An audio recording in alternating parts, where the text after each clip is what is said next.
respite, keep me alive to the day of resurrection. I will surely seize and mislead his offspring by sending them astray, all but a few. Ch. Subtabelok Subyikaran.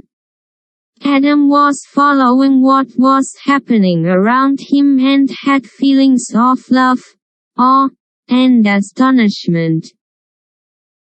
Deep love of Allah, who had created and glorified him and who had made his angels prostrate before him. Awe of the Creator's wrath when he excluded Iblis from his mercy. Adam was surprised by this creature.